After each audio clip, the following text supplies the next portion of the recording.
The envelope was cream white with embossed gold lettering, elegant, expensive, heavy in the kind of way meant to impress. My fingers lingered on the corner as I slid it from the mailbox, almost afraid to open it. Not because I didn't know what was inside, but because I already did. Lucas was getting married, and this was the invitation, the one I had waited a lifetime for. I sat down at the kitchen table, the same one he used to do homework on, and peeled open the flap with a butter knife. The paper inside smelled like roses and old dreams, beautiful, perfect, deceptively hollow. Mr. and Mrs. Charles Whitmore cordially invite you to the union of Lucas James Whitmore and Cassandra Elise Bennett. No mention of me, not even a mother of the groom, not even a Ms. Alina James tucked politely in the corner. I read it again, slower this time, hoping it would change, hoping I had missed something. But no, my name was nowhere, not even in the fine print, not even in the RSVP section, where it simply said, "Please respond by the 12th. Formal attire. Family front rows reserved." Family dot. As if I wasn't one of them. I stared at the thick, shimmering card until the edges blurred. The room around me pulsed with silence. The walls, the fridge, the old picture of Lucas at age 8, smiling with to missing teeth and arms full of birthday balloons, all of it suddenly felt far away, as if the past had packed its bags and left me. 2. I reached for my phone, not to cry, not to scream, just to ask why. He answered on the second ring. "Hey, Mom," Lucas said, cheerful, distracted. I could hear the clinking of glasses and distant chatter. "Some fancy brunch, no doubt." "I got the invitation," I said, keeping my voice calm. "Oh, good. It finally reached you." There was a pause. Kai waited, but he didn't say anything else. I noticed. I began, my voice thinning, that I'm not mentioned. More silence then. "Oh, well, yeah. I mean, Cassandra's family handled the printing. It was ... streamlined." "Streamlined?" I repeated, tasting the word like vinegar. "Does streamline mean your mother doesn't exist anymore?" "Mom, don't make this a thing." "I'm not trying to make it a thing, Lucas," I said quietly. "But am I walking you down the aisle or not?" He sighed. "Mom, come on. It's traditional for the father to walk the groom. And Cassandra's parents are very particular about image." "I see," I whispered. "No offense. You know I love you. But it's just appearances. You get it?" I didn't. I never would. When we hung up, I sat still for a long time, not angry, not even heartbroken, just ... erased. Like my hands hadn't scrubbed toilets and packed lunches. And stitched torn shirts for the boy who now worried. What? It's like at his wedding. Like all the nights I spent bent over pay stubs and rent. Bills were invisible. Like I had been the scaffolding to his empire, now discarded as the ribbon was cut the next morning. I pulled an old photo album from the top shelf of the closet. In it, a snapshot from his 6th birthday. He's standing in front of a paper castle I made out of cardboard, wearing a plastic crown and yelling, "I'm King Lucas." In the corner of the photo, my hand is holding up the castle door, unseen, but holding everything. I closed the album and made a decision. I would go to the wedding, not as the proud, plotted mother of the groom, but as something far more powerful, as the woman who built the aisle long before anyone dared to walk it. They say you can tell a woman's life story by her hands. Mine were no exception. They were tough from years of bleach and dish soap, calloused from lifting crates, folding linens, and gripping steering wheels at 3 a.m. on the way to shift work. Faint burns across my fingers from 2. Many rushed dinners cooked while helping with science projects. Tiny scars from pins and needles. When I sewed costumes for school plays on a borrowed machine, but the strongest marks, the ones no mirror could show, were from motherhood. Because raising Lucas wasn't a task. It was an all-consuming mission. I had him when I was 22 and terrified. His father, Charles, left when Lucas was barely walking. One day he kissed our baby on the forehead and said he was going to get cigarettes.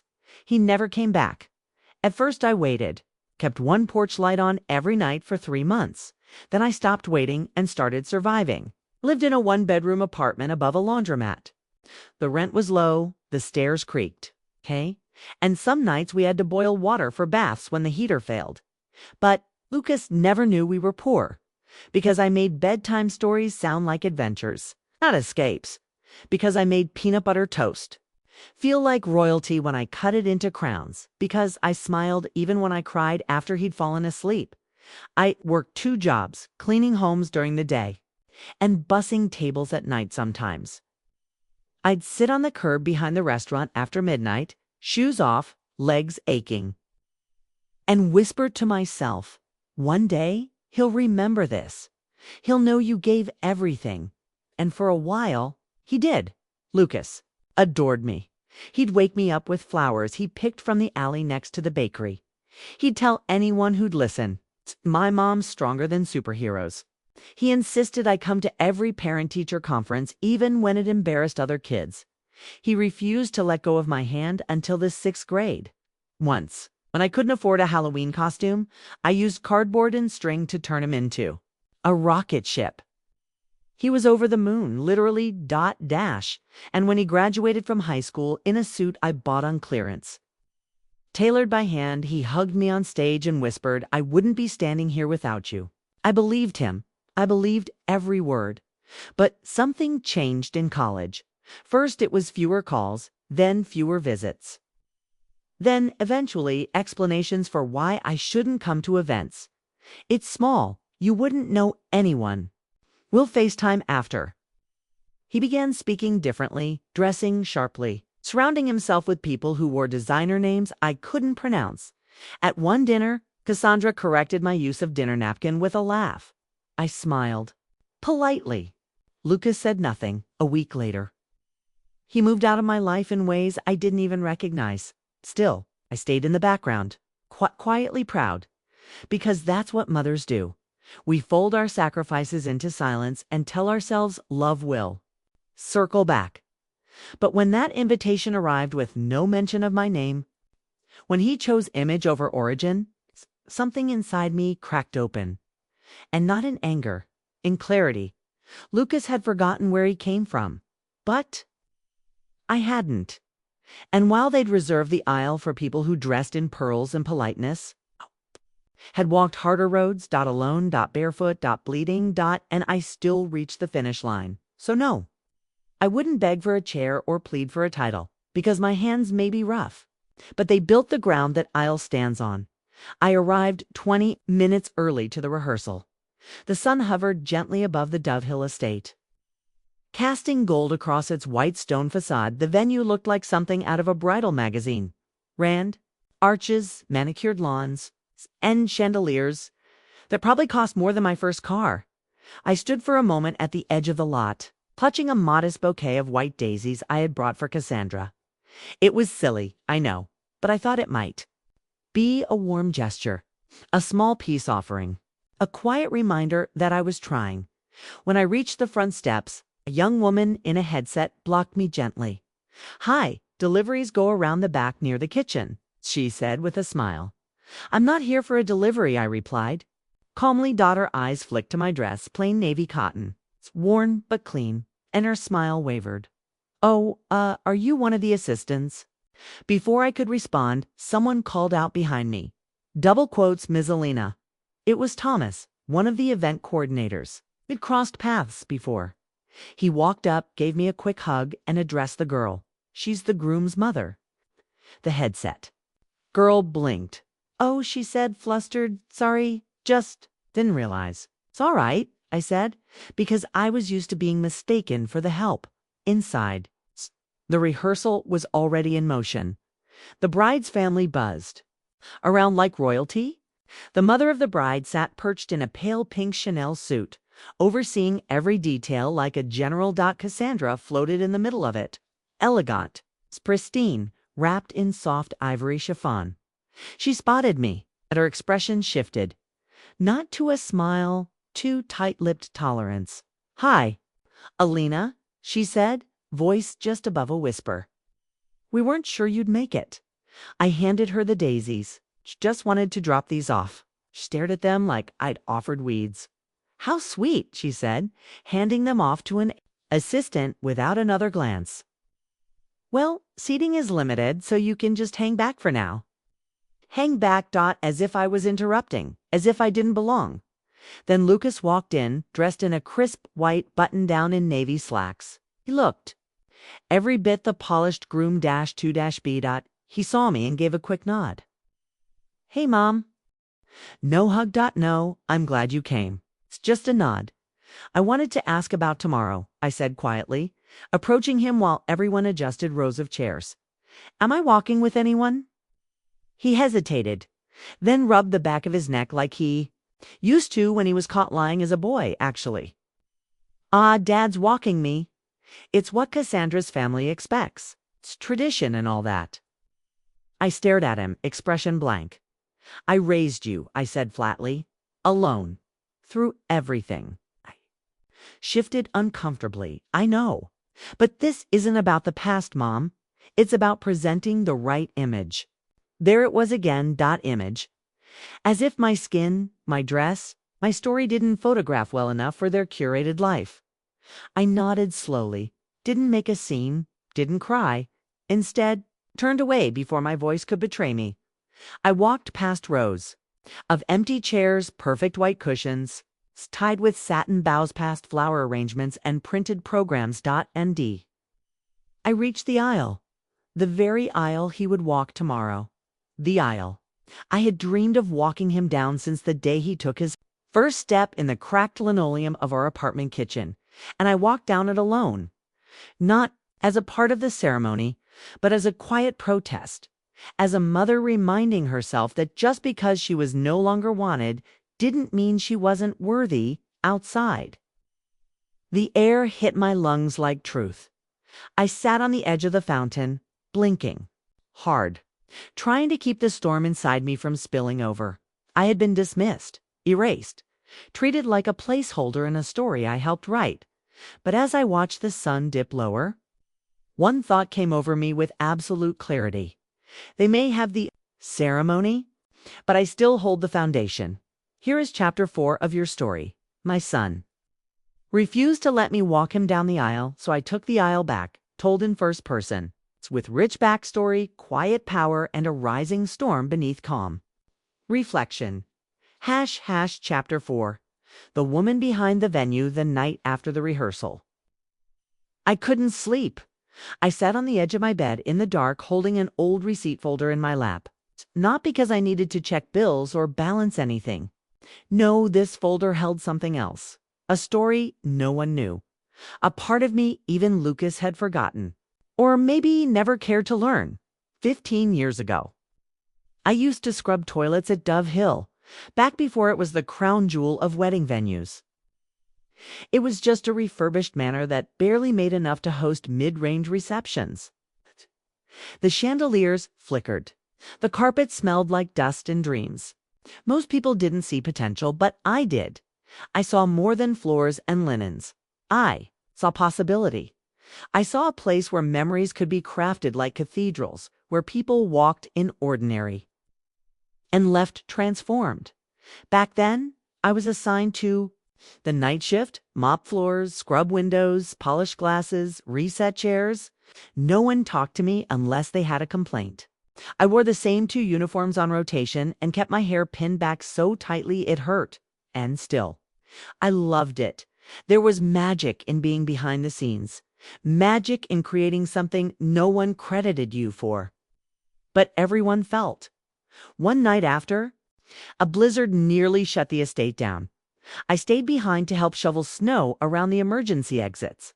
I wasn't paid to do it. No one asked, but I did it anyway. Because that's who I am.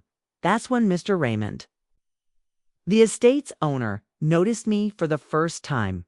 He came outside in a wool coat, looked at my frostbitten hands, and asked, "Why didn't you go home?" I smiled. "'Cause this place deserves to stay open." He didn't say anything. Just nodded, then handed me a thermos of hot cocoa and a check with a bonus I didn't expect. A few weeks later, invited me to his office. "I've been thinking about expanding the West Wing," he said. You've got a good eye. And more. Loyalty than people paid 10 times what you make. I blinked. I want to offer you something unusual. Not just a raise, a stake. Quiet, partial, but real. We need an investor, someone with backbone and grit. You in? I laughed at first. I didn't have savings. I didn't have stocks or portfolios. What I had were secondhand couches and a jar labeled Lucas's college fund that I added coins to every week. But Mr. Raymond saw something in me I had long forgotten. Worth, so I went home, sat with a calculator, and made a plan. I sold the car, took the bus, cut every unnecessary bill, and within 9 months I scraped together enough to invest in Dove Hill's first expansion. 40%. Silent, clean, written under a trust name. My choice. I didn't want public credit. I just wanted stability. And to be able to tell my son one day, your mother doesn't just clean the halls. She owns them. But I never got to tell him because by the time he turned 18, he was too busy being ashamed of where we came from. He didn't ask where my money for his tuition came from. He didn't notice the sacrifices, just the upgrades, and I didn't explain because mothers don't brag. We just build silently till the house stands on its own. The night before his wedding, I opened the trust file again. My name sat neatly at the bottom, ink still bold after all these years. Alina James, 40% CO owner, West Wing Expansion, Founders Garden, Arigi HTS. My hands shook, not with anger, but with power I had nearly forgotten. I possessed. They had taken my name off the invitation, but my name was engraved into the foundation. They told me I couldn't walk him down the aisle, but I still had the authority to shut that aisle down. I could have canceled the event. I had legal grounds. I could have locked the gates and watched them squirm. But that's not my style. No. I wanted something deeper. I didn't want revenge. I wanted recognition. I wanted legacy. At 2 a.m., I made a call. Thomas answered groggily. Miss James, don't worry, I said. I'm not canceling the wedding, he exhaled. But I am changing the schedule. Okay? How so? There's going to be a message before the procession. Small one. I want to say something. Not as a guest, not even as a mother. He hesitated. Do you want to speak? As I smiled into the phone? As a founder. The next morning, I dressed carefully, not to impress, but to represent. A deep green suit, tailored to the lines of my body, strong, dignified. Without apology, my silver hair pinned up, a string of pearls at my neck that once belonged to my mother. And in my hand, the trust document. I folded it neatly, slid it into my bag, because words may fade, but proof never lies. When I arrived at Dove Hill, I didn't go through the staff entrance. I walked through the front gate, and this time, no one stopped me, because some people walk in with invitation cards. But I built the building. Weddings have a strange way of rewriting reality. Everyone wears smiles like masks. Every conversation is polished. It's not just a ceremony, it's a performance. And on that warm Saturday afternoon, the performance of Lucas and Cassandra's wedding was in full production. The valet boys hustled in polished shoes. The photographers clicked with robotic precision. And a string quartet played soft classical melodies under an archway of white. Roses and imported orchids. Guests arrived in waves. Women in pastel gowns and men in tailored tuxedos. Laughter floated in the air like perfume. Everyone belonged. Everyone knew their place, except me. I stood by the edge of the garden for a long time, watching people enter the grand hall through floor-to-ceiling glass doors. I waited until most guests were seated. Then, when the chatter was thickest and the cameras pointed elsewhere, I stepped forward. Not in the cleaning uniform they remembered from years ago, not in a plain cotton dress, but in emerald green silk. Floor length, with sleeves that framed my shoulders like armor. A matching shawl draped elegantly across one arm. My hair, silver and swept high, framed my face with quiet dignity. The whispers started as I passed. Who is that? It's like Slakewaite. Is that his mother? Some pretended not to look. Others stared openly. Cassandra's aunt turned and blinked twice. Her expression twisted with disapproval. Not because I looked bad, Kay, but because I looked powerful. I smiled at her. The usher met me near the back row. Seating is arranged by family name, he said awkwardly. I tilted my head gently. I believe I belong in the building more than on the chart. He blinked. I handed him a sealed envelope, a brief message from Thomas. Inside was a simple sentence. Ms. Alina James has authorization to sit anywhere she chooses as Conner of Dove Hill Estates. The usher's eyes widened. He stepped aside wordlessly, and I walked in. The grand hall had transformed into a scene of glittering perfection. White rose petals lined the aisle. Guests sipped champagne while murmuring about the couple's future. A video played silently on a screen at the front. Childhood photos of Lucas and Cassandra fading into each other with nostalgic music. I recognized some of the photos. I had taken them on an old second-hand Nikon camera I saved 4 months to buy. But not once, not even in one slide, was I shown no shot of me holding baby Lucas, no school lunches, no birthday candles, no sacrifice, only polished memories, filtered through convenience. I didn't cry. Instead, I walked toward a single seat near the back, one they assumed no one important would take. I sat quietly, back straight, like a statue carved from something older than stone. The music dimmed. The officiant stepped forward. It was time. The bridal party entered with practiced. Smiles dot the bridesmaids, moved like water. The groomsmen adjusted their cuffs. And then Lucas appeared, my son, dressed in the finest tuxedo money could buy. Hair sleek, chin up, arm-linked with his father Charles, the man who had vanished before the boy could say, Dad. There they were, side by side, walking down the aisle. I had funded beneath lights, I helped keep on, toward vows I had no part in. My hands gripped the shawl in my lap, and then the music stopped.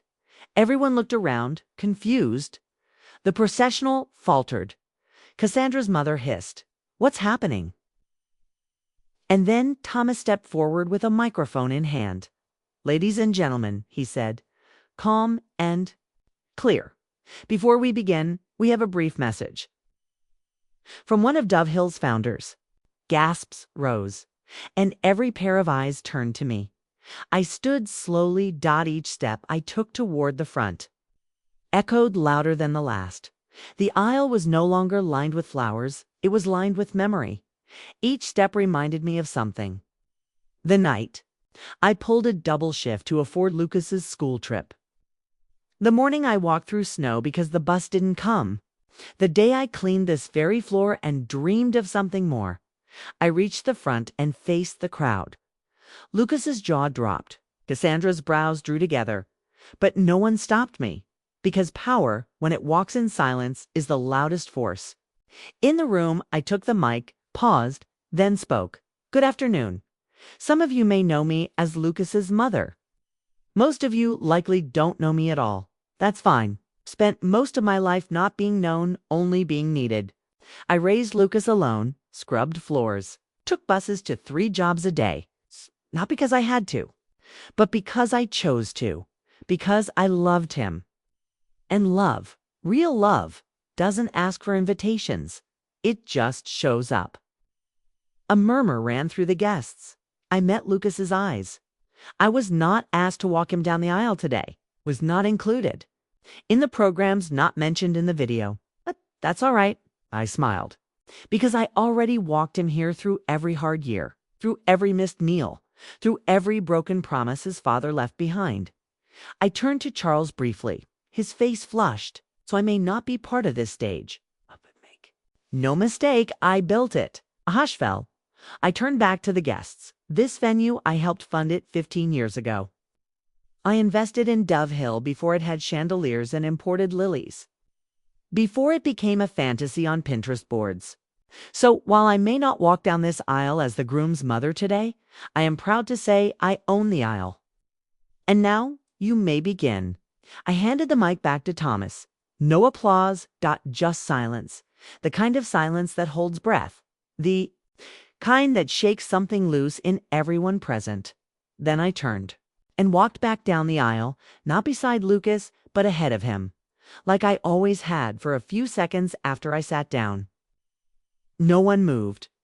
Not the officiant, not the groom, not the bride with her tightly pinned hair and bouquet of perfect orchids. The hush hung like mist, thick and uncertain. I could feel it, the burning discomfort of a room forced to remember something they were trying to forget. The woman who raised the groom. And then, as if on cue, the music resumed. A shaky violin string, hesitant piano keys, slow return to the performance.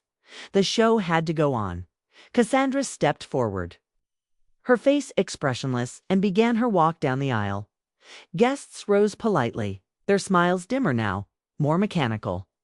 Lucas stood waiting, hands clasped, eyes flickering toward me only once. I looked back at him, not with anger, not even pain, but something quieter, something he couldn't name. The ceremony itself blurred. I didn't stand for the candle lighting. I didn't shed tears at their vows.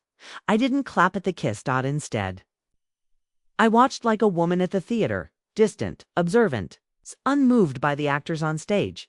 But I noticed things others didn't. How? Cassandra's hand trembled slightly as she slid the ring on. How Lucas blinked rapidly before repeating his vows. How neither of them turned to look at the audience afterward. Because sometimes the truth is loud even in silence. And I had made sure they heard it. Afterward, guests filtered into the ballroom. For the reception, I didn't follow immediately. I took a moment in the courtyard alone beneath the same arch where I used to sweep petals off cracked tiles years ago. I needed the air not because I was overwhelmed, but because I wasn't. That was the strangest part. I spent so many nights fearing this day, terrified I would sit in a forgotten corner, clapping politely as my son celebrated a new life I wasn't welcome in. But now, I didn't feel forgotten. I felt seen, not by everyone, but by myself. Eventually, I entered the ballroom. It was extravagant. Golden chandeliers, linen-covered tables, waiters in tuxedos. A towering cake glittered at the center, and the couple was introduced like royalty, presenting Mr. and Mrs. Whitmore. Polite applause filled the room. I clapped twice. Slowly, Cassandra gave a strained smile. Lucas glanced toward me, then quickly looked away. Dinner passed in a blur of clinking silverware and wine glasses. The speeches began. First, the father of the bride, who shared a rehearsed anecdote about Cassandra's childhood. Then Charles took the mic and spoke about second chances and renewed relationships. I almost choked on my water. Then Lucas stood, my son. He cleared his throat, holding the mic like it was heavier than expected. I want to thank everyone for being here today, he began, voice steady. It means the world to us. His eyes swept the room until they landed on me. And this time, they stayed. I especially want to thank someone who made today possible in more ways than I can ever repay. A pause. My chest tightened. My mother. Gasps. Eyes turned. She raised me alone. She built our life from nothing, and she never asked for applause or recognition, which makes what she did today even more powerful. He looked down for a beat, then up again. Mom, I didn't give you a seat at the table. You took it, and you were right too. The room held its breath. I'm sorry I let distance replace gratitude. I'm sorry I let tradition become an excuse. I'm sorry I forgot where I came from. I swallowed hard. His voice cracked slightly. Thank you for walking me all the way here, even when I pretended you hadn't. A hush lingered after he stepped down. He didn't come to my table. He didn't hug me. But sometimes words weigh more than arms ever could. Later, during the slow dances, Cassandra approached my table alone. She stood for a moment unsure, then finally said, "You embarrassed us." Her voice was low, controlled, laced with shame, dressed as anger. I met her eyes. "No," I reminded him. She blinked. Of what?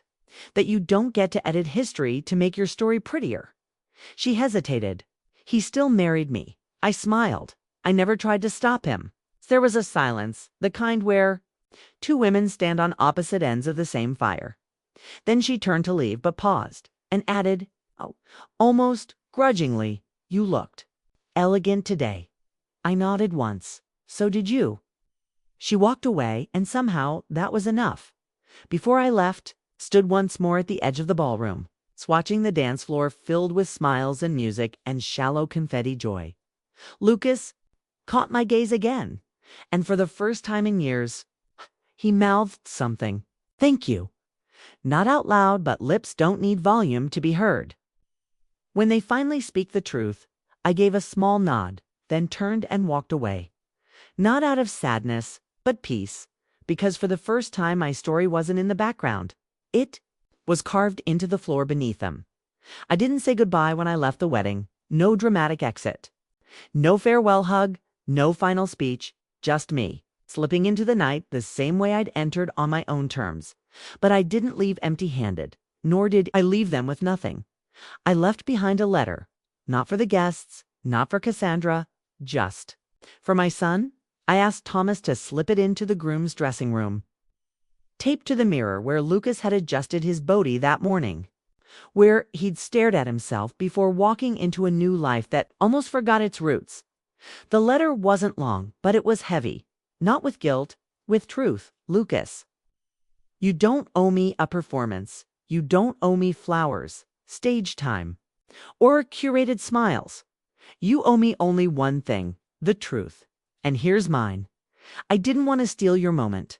I didn't want a mic or applause. I didn't even need a seat. All I ever wanted was for you to remember not me, not the version of me that worked overtime and packed lunchboxers. I wanted you to remember you, the boy who ran through puddles. Barefoot. The boy who stood on chairs to help me stir soup. The boy who said, "One day I'll buy you a house where you never have to clean again." That boy loved with his whole heart. That boy knew where he came from, and I know he's still in there, behind the suit, behind the titles, behind the curated wedding albums with cropped edges. You didn't lose me today. I just reminded you that you had me all along. Now, what you do with that is up to you. I love you always. Mom. I didn't wait to hear what he thought, didn't expect a reply sometimes. Words need time to settle before they bloom. The next morning, I went back to work not because I needed the money, because needed the grounding. I stopped by Dove Hill first, walked the halls, spoke to the staff, checked the numbers from the weekend. I was met with a new kind of respect. Not pity, not just recognition. They no longer saw me as the silent partner. They saw me as something more. A builder, a backbone, a woman who made things happen without needing her name in gold. After that, I returned to my little house, the one I'd bought with the first check from Dove Hill's success. It wasn't flashy, it didn't sit on a hill, but it was. Mind out, the kitchen still smelled like cinnamon. The front porch still creaked, and the dining table still held 3 chairs. Even though only one was ever used, that night I sat with a cup of tea and opened my old photo album, the one Lucas hadn't seen in years. There we were, him sitting on my lap with spaghetti on his face. Him at 10, grinning with a gap between his teeth. Him holding a paper crown he'd made for me on Mother's Day. I smiled at the memories. They didn't hurt anymore, because now they had closure. A week later, I received a letter in the mail, handwritten from Lucas. I held it for 5 minutes before opening it. My heart beat like it was trying to escape my chest. It read, "Mom, I read your letter 10 times, maybe more." I tried to respond immediately. I didn't know what to say that wouldn't sound like an apology soaked in shame. The truth is, I did forget. Not because I stopped loving you, but because I started believing that to be someone in the world. I had to become someone else. I let Cassandra's world, her family, their expectations dictate what success was supposed to. look like. And somewhere along the way, I started trimming my story down, and in trimming it, I cut you out. I am so, so sorry. Not just for the wedding, but for every phone call I didn't make. Every moment I didn't offer credit where it was due.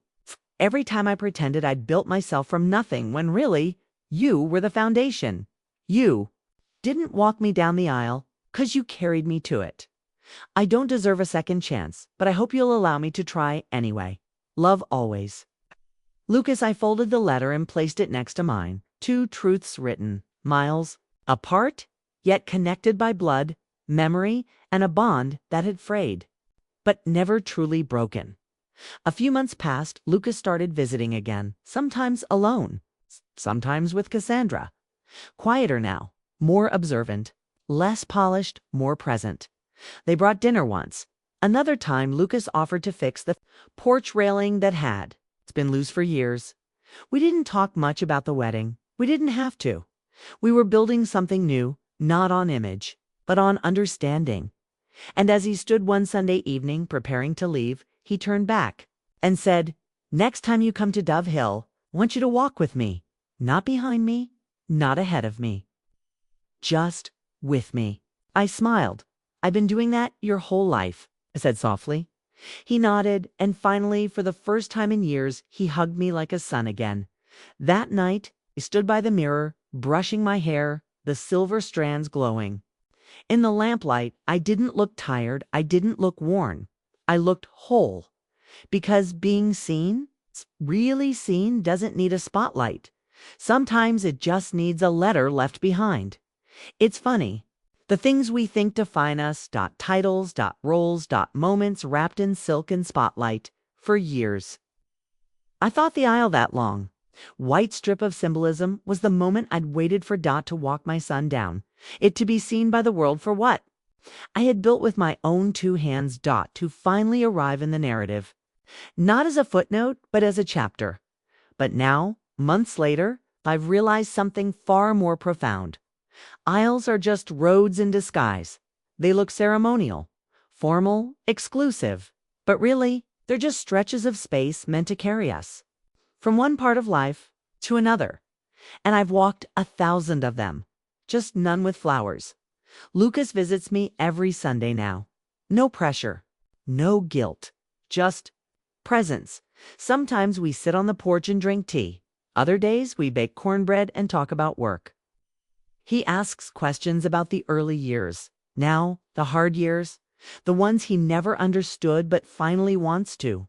There's a curiosity in his eyes now that wasn't there before. Not pity, not regret, just awareness. A quiet desire to rediscover not just me, but us. Cassandra comes too. Not every time, but often enough. She brings flowers now. Not orchids, but wild blooms in mason jars. The kind I like. The kind that smell like effort. Not money. She doesn't say much, but she listens. And in the silences between us, there's respect growing. Maybe not closeness, but understanding. And sometimes that's enough. One afternoon in spring, Lucas took me back to Dove Hill. "They added your name to the wall," he said as we pulled up. "What wall?" I asked. He smiled. "Come see." Inside the grand foyer, the same one I used to mop when no one watched, hung a new plaque beneath the chandelier. Dove Hill Estates, founded and built by those who dream beyond limits, honoring Alina James. Visionary, investor, mother my breath caught. Not because I needed it, but because I never thought I'd see it. Recognition. Long overdue, etched not in whispers or memories, but metal. Permanent. Lucas stood beside me, hands in his pockets. Watching me read it, I told him the truth. He said, "All of it, the nights, the investments, the sacrifices." I blinked back tears. "I didn't do it to be honored, I know," he said. "It's why you deserve it." Afterward, we walked through the gardens, past the ceremony arch, down the familiar aisle. But this time, we walked it together. Not for a wedding, not for show, just to people who had traveled a long, imperfect road. Finally, walking in sync. I've stopped counting the things I've missed. The thank yous never said, The invitations never sent. The tables I wasn't asked to sit at because I've come to understand something even deeper. Mothers don't need permission to belong. We are the permission. We are the reason the table exists at all. Last week, I got a letter from another mother, one of the housekeepers at Dove Hill. She'd heard the story, watched from afar. She wrote, "Thank you for reminding me that I'm not invisible, that what I do matters, even when no one claps." I wrote back simply, "You are not a background character in your own story. Walk the aisle even if you build it alone." There is a peace that comes with being unseen and still knowing your worth. And there is a power in finally being seen, not because you raised your voice, but because you stood firm. They told me I wasn't invited, so I invited myself. And in doing so, I didn't just reclaim an aisle. I reclaimed my narrative. Now, when I sit on my porch at dusk, with the wind brushing through the wind chimes and the sun melting into the trees, I don't think about what I lost. I think about what I passed on. Not money, not property, but backbone.legacy.love that doesn't need spotlights to shine. And if one day my grandchildren ask me, "Nana, did you ever walk down the aisle?" I'll smile and say, "Yes, darling. I walked every aisle life ever tried to keep me from, and I never needed permission to do it."